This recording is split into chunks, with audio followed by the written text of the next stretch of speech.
ఈరోజు మనము mushroom matar restaurant స్టైల్లో చేసేసుకున్నామండి. ఇది మా రెస్టారెంట్ లో చాలా ఫేమస్ డిష్ అండి.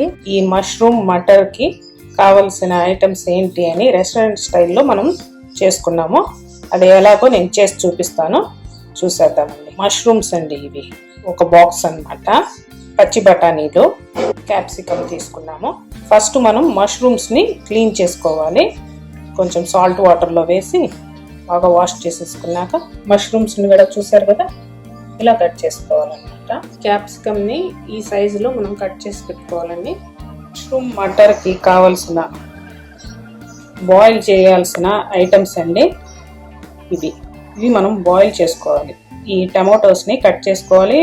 ఆనియన్ ని, వెల్లుల్లి కూడా తీసేసి బాగా పొట్టు తీసి ఇవన్నీ కట్ చేసుకొని బాయిల్ చేసుకోవాలండి. బాదం పప్పు అండి ఇది నేను తీసుకునింది, మీరు జీడిపప్పు అయినా వేసుకోవచ్చు. ఇవన్నీ స్పైసెస్ అండి. జీలకర్ర, పట్ట, లవంగము, యాలకులు, కొన్ని మిరియాలు, స్టార్ అనీస్ వేసుకొని అన్నిటితో కలిపి మనము బాయిల్ చేసుకోవాలి. ఇప్పుడు అన్నీ కట్ చేసి బౌల్లో వేసేసుకున్నాం మీకు చూపించినటువన్నీ. ఇందులో ఒక గ్లాస్ నీళ్ళు పోసుకోవాలి. బాగా బాయిల్ అయిపోతుంది. చూసారు కదా, బాయిల్ అయిపోయింది. ఇది 10 minutes లో బాయిల్ అయిపోతుందండి. కరెక్ట్గా టైం పెట్టుకున్నా కానీ 10 minutes లో బాయిల్ అయిపోతుంది. ఆఫ్ చేసేసుకొని దీన్ని చల్లారిన తర్వాత మనం మిక్సీ పట్టుకోవాలి. ఈ బాండల్లో 3 spoons ఆయిల్ వేసుకున్నామండి. ఇవ్వండి, full spoon ginger garlic paste వేసుకోవాలి.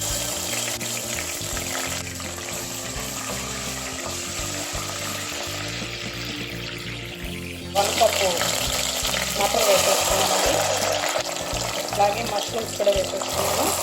అలాగే క్యాప్సికమ్స్ కూడా వేసేసుకున్నాము. కొంచెం బాగా ఫ్రై చేసేసుకోవాలి. ఆ చిల్లీస్ని కూడా మనము యాడ్ చేసేసుకుంటాం. స్పైసీ కావాలన్న వాళ్ళకి బాగుంటుందండి. ఎక్కువ స్పైసీ తిన్న వాళ్ళని అవాయిడ్ చేయొచ్చు అన్నమాట.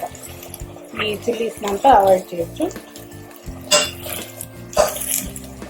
మనం ఇప్పుడు కవర్ చేసేద్దామండి. క్లోజ్ చేసేసి ఒక 2 minutes తర్వాత మనము ఆ పేస్ట్ వేసేసుకుంటాం. బాగా కుక్ అయిపోయిందండి. అందులో నుంచి వాటర్ కూడా వచ్చేసింది చూడండి. మనకు వాటర్ వేసుకోకూడదు, మష్రూమ్స్లో నుంచే వాటర్ వచ్చేస్తుంది. చూసారు కదా. ఇప్పుడు మనము మసాలాని యాడ్ చేసేసుకున్నామండి. మీకు చూపించిన అది ఎంత పేస్ట్ అంతా మనం ఇందులో యాడ్ చేసుకోవాలి. ఇందులో మనము ఇంకా యాడ్ చేయాలండి 1 tablespoon ధనియా పౌడర్ అండి, 1/2 tablespoon పసుపు పొడి అండి, 1 tablespoon చిల్లీ పౌడర్. ఇవన్నీ బాగా మిక్స్ చేసేసుకోవాలి. 1/2 glass వచ్చి వాటర్ని కూడా మిక్స్ చేసుకోవాలండి, వేసేసుకోవాలి. నేనైతే ఈ మిక్సీలో వాటర్ వేసి దాన్నే పోసేస్తున్నానండి. ఇప్పుడు లాస్ట్గా మనము సాల్ట్ యాడ్ చేసుకున్నామండి. ఈ టేస్ట్కి తగినంత సాల్ట్ యాడ్ చేసేసుకోవాలి. ఇదంతా క్లోజ్ చేసి ఒక 5 minutes ఉన్న తర్వాత నేను మీకు చూపిస్తాను. ఓకే అండి, ఇంకా చూసేద్దాము. ఓపెన్ చేసి అయిపోయింది 5 minutes.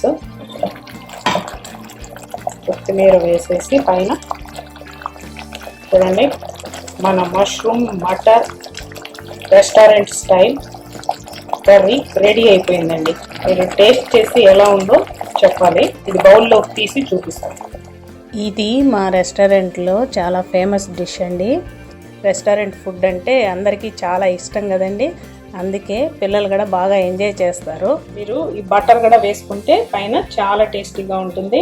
దీనికి క్రీమ్ కూడా యాడ్ చేస్తాము. ప్రస్తుతానికి ఇంట్లో క్రీమ్ ఉండదు కదండి అందరి ఇంట్లోనూ, అందుకని బటర్ యాడ్ చేశాను. చాలా టేస్టీ అయిన ఐటమ్ అండి, చాలా టేస్టీగా ఉంటుంది. ఇది చపాతీల్లోకి, రైస్లోకి కూడా బాగుంటుందండి. అయితే బాస్మతి రైస్ తినే వాళ్ళైతే ఇంకా బాగుంటుంది. చపాతీల్లోకి, పూరీల్లోకి, రైస్లోకి కూడా బాగుంటుంది. కానీ వాటి టేస్ట్, ఇది నార్త్ ఇండియన్ డిష్ కదండి, ఎక్కువ నార్త్ ఇండియన్సే ఇష్టపడుతూ ఉంటారు. ఎలా ఉంది ఏంటి అనేసి మీరు కమెంట్ చేయండి. Thanks for watching.